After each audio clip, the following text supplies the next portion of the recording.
choose the right plug in. Neewuunya nnyo abaana abo be bateeka kati olwaleero njagala mbawulye mbadde tomanyi mwenna bannayuganda kye nalina sirikira emyaka gyonna Jonathan yafunye omukisa okiteeka ku channel.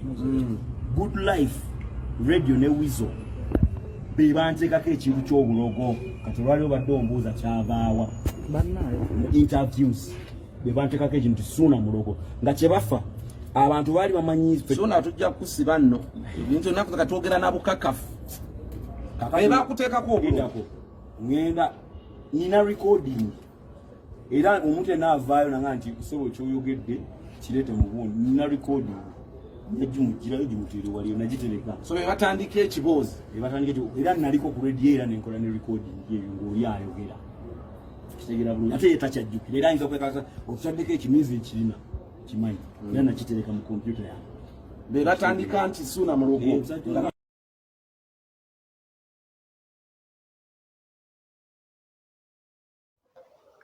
ebintu bino nganze omuntu nabirabirawo ne mmanya nti zineeno entalo za OS Ssuuna sako n'abamawulire ziyina kwegamba akalandira era ziyina ensonga lwaki ziri bwe zityo.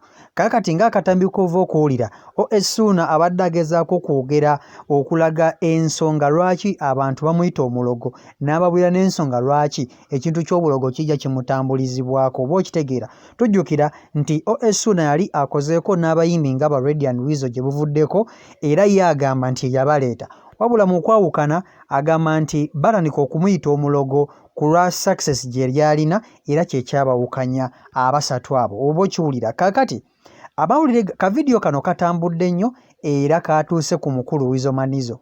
Weasel Manizo yawadde OS Ssuuna essaawa 48 oba okiwulira essaawa 48 z'ennaku 2 abe nga yeetonda oba si ekyo bagenda kumutwala ekitalya oba okitegedde. Ensonga we ziri kati ennaku zino bintu bya mpankuwe njogeraako nkusibe. Tujjukira OS Ssuuna yasibizza case saako ne ba Brani Wako ne Wako gattako n'oli Jaja Ichuli amanyiddwa nga Ismail Access ng'agamba nti bamwogerako ebintu ebitasaana n'okumuyita omulogo wabula ayina akatambi ke yalabikiddemu OS Ssuuna olunaku olwaleero ng'agezaako kulaga ekigambo bulogo gye kyava era nayogera n'abantu abakimuteekako. Yagambye nti Radio and Weasel bamuteekako ekigambo ky'obulogo era Weasel egwamuguddeko yawadde OS Ssuuna essaawa 48 alabike nti ate amwetondera oba si ekyo agenda mutwala kitalya.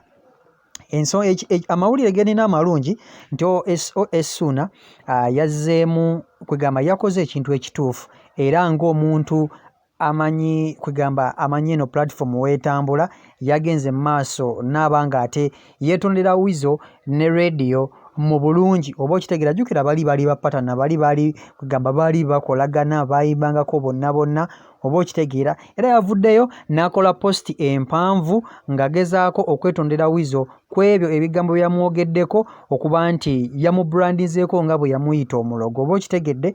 So Ssuuna avuddeyo n'akola ekintu ekituufu. Ekintu kino Ssuuna kyakoze kyekyo ekimu kye yali ayagaza case Brani Wako ne Mako banne be yali ayagala bamwetondere mu bulungi olw'okumwogerako ebintu ebitasaana oba okitegeera. So yavuddeyo n'abanga ekyokulabirako oba okitegeera yayogedde byayogedde akatambi mukalabe. So n'agezaako kuba nti ate ajjawo eri embiranye eyabaddewo era Weasel akkiriza apology ya OS Ssuuna era n'agamba nti webale kwetonda brother ebintu ndowooza tugenda kuddamu ate tubikonfiling tuddemu tutuule wamu oba okitegeera. So nja kujja omanye ennaku zino Weasel yafuna V8 etakyazanyirwako Chameleone yamuwa V8 era yagambye agenda kujja OS Ssuuna ateekera amafuta mu V8 oba okitegeera. So ensonga bwe zino bwe ziri OS Ssuuna yeetondedde Weasel olunaku olwaleero naye nga amawulire go tukyayita ddala